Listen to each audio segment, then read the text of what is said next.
अधिपति उग्रसेन महाराज जाइछन्ति विवाह मंडप को आसबार पर्यंत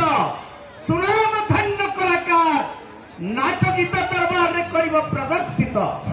मथुरा राज्यर आवाल वृद्ध वनिता बुद्धि देवी ज्ञानी सुनाम धन्य कलाकार नाच गीत दरबार रे होइब प्रदर्शित आसो नर्तकी नाची जाओ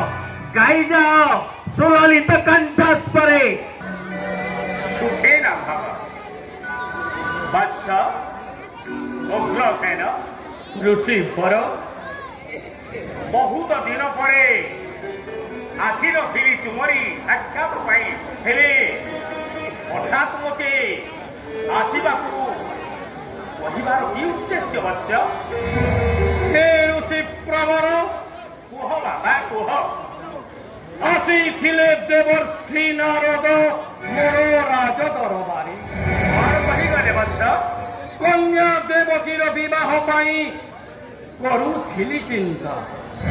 अवश्य देखी मोर विषर्ण बदन आसी देवर्षि नारद देई गले एक उपयुक्त पात्रर संधान सुदेव नंदन वसुदेव सह कन्या देवकीर विवाह कार्य संपादन करी मथुरा राज्य उत्तम बाबा सुदेव नंदन वसुदेव धर्मात्मा पुण्यात्मा आउ देवकी भाग्य थिले देवकी परी झील कूल जन्म हुए वत्स तुम्हें केड़े भाग्यवान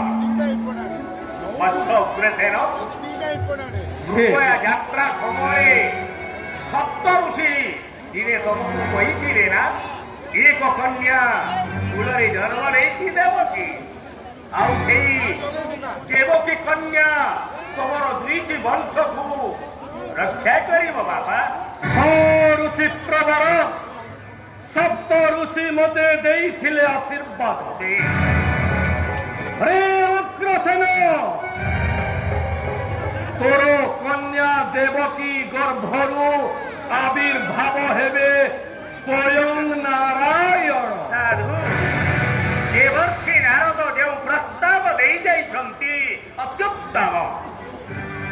भाग्य थिले सेमिति जामाता मध्य मिलन्ति बाबा सुदेव नंदन वसुदेव देवकी पाई योग्य पात्र देवे वत्स किंतु ऋषि प्रवर कह बाबा देई नहीं एक शुभ लग्न देवर्षि नारद जाने लग्न तो मु देवी तुमको देवे तुम्हें आहुरी खुशी हो महाराणी इंदुमती भी बहुत खुशी हो लग्न शुणिले शुणव से लग्न बाबा हंतु दे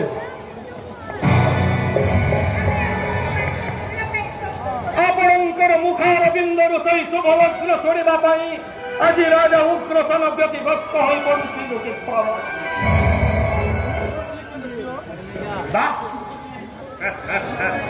उग्रसेन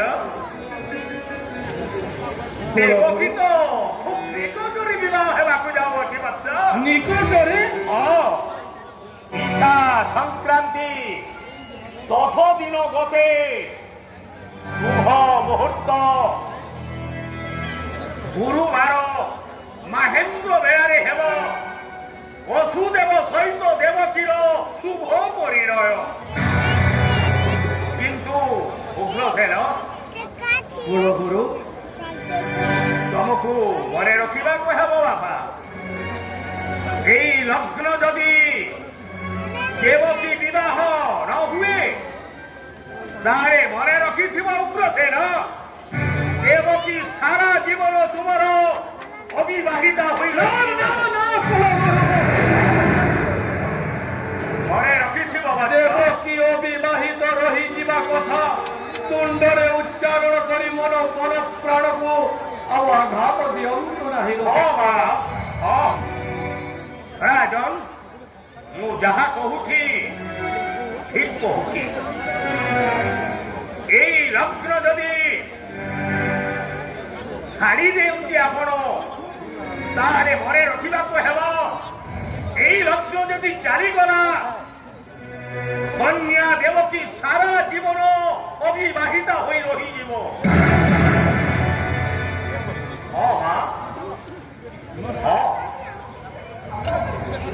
ଅସମ୍ଭବ କେମିତି ବୋଲି ଜାଣୁଛ ତମେ ବା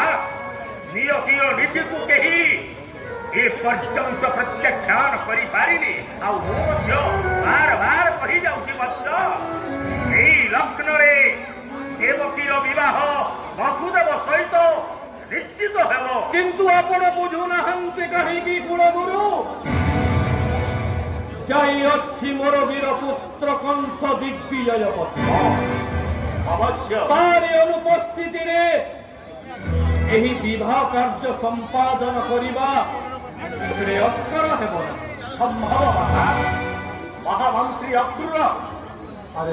ଧର୍ମାତ୍ମା ତୁମେ ମାର୍ଗ ଦିଅ ବୁଝେଇ ଦିଅ ରାଜାଙ୍କୁ ଅଂଶ ଅନୁପସ୍ଥିତ ଅବଶ୍ୟ ମୁଁ ଜାଣେ ହେଲେ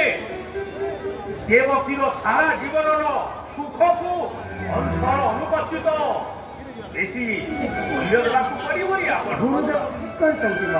ମୁଁ ପୁଣି କହିଯାଉଛି ବତ୍ସ ଏଇ ଶୁଭ ଲଗ୍ନ ଯଦି ଦେବକୀର ବିବାହ ନ ହୁଏ ଦେବକୀ ସାରା ଜୀବନ ଅବିବାହିତା ହୋଇ ରହିଯିବ ହଁ ବା ଦୟା ତ ଈଶ୍ୱର କରିଛନ୍ତି ମା ବସୁଦେବ ମାର୍ଗ ତ ଦେବା ପାଇଁ ଅଛନ୍ତି ମହାମନ୍ତ୍ରୀ ଅକ୍ରୁର ଆଉ ମୁଁ ଯାହା କହିବାର କଥା କହିଯାଉଛି ବତ୍ସ